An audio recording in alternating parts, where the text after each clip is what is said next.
Shut up and sit down.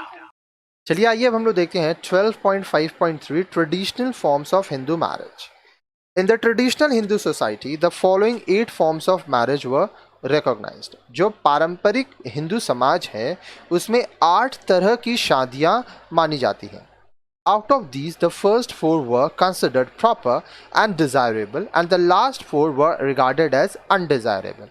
अब इनमें से जो पहले 4 के बारे में हम लोग पढ़ेंगे, इनको लोग प्रॉपर मैरिज मानते हैं और लोग इस तरह का शादी करना चाहते हैं. जो अंतिम 4 होंगे इनको लोग अनडिजायरेबल मानते हैं.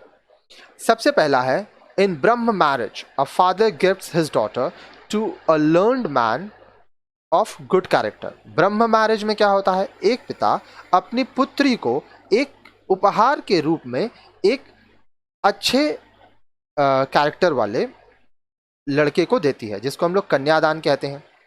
In Daiva's marriage the father's gift his daughter to a Brahmin priest. अब देखिए देव मैरिज में क्या होता है, जो पिता है वो अपनी बेटी को उपहार के रूप में एक ब्राह्मण को दे देते हैं, एक ब्राह्मण पुजारी को देते हैं. In Arsha's marriage the groom present some gifts like a pair of cows और bulls to the father of the bride before marriage. अब देखिए अर्शाज मैरिज में क्या होता है, जो हस्बैंड होने वाला है, जो दूल्हा है, वो कुछ उपहार जैसे कि मान लीजिए कुछ गाय हुए, कुछ बुल्स हुआ, ठीक है, काउज बुल्स, ये दुल्हन के पिता को शादी से पहले देते हैं. फिर आता है in Prajapatya marriage a father gifts his daughter to a man after proper negotiation with parents. Most of the marriages among the Hindus are of this nature. फिर एक प्रजापत्य शादी होता है जिसमें जो पिता है, लड़की का पिता, वो लड़के के पिता से शादी से पहले ही क्या लेन देन करना है, दहेज जिसको हम लोग कहते हैं, उसकी बात कर लेता है.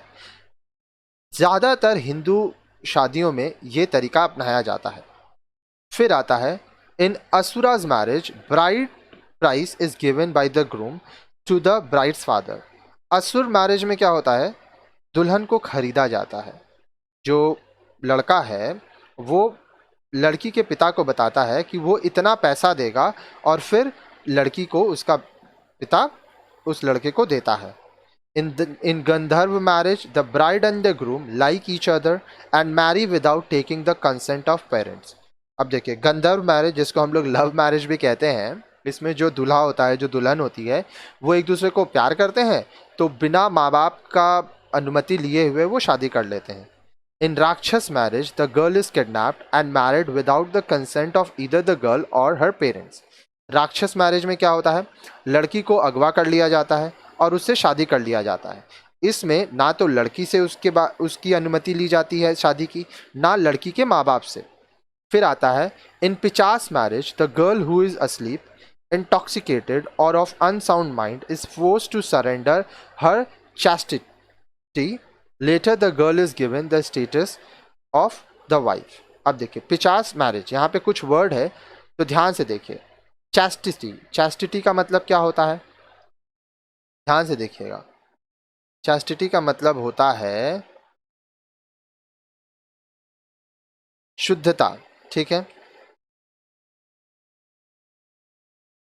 तो 50 मैरिज में क्या है, लड़की या तो सोई हुई है, उसको कुछ नशा करवा दिया गया है, या उसका दिमागी संतुलन ठीक नहीं है, ठीक है, वो अपनी शुद्धता जो है वो लड़के के सामने ज़बरदस्ती उससे ले लिया जाता है. बाद में उस लड़की को पत्नी का दर्जा दे दिया जाता है, ठीक है. तो इसीलिए कहा गया कि जो लास्ट 4 है, असुर का तरीका, गंधर्व का तरीका, राक्षस का तरीका और 50 का तरीका, यह अच्छा नहीं होता है.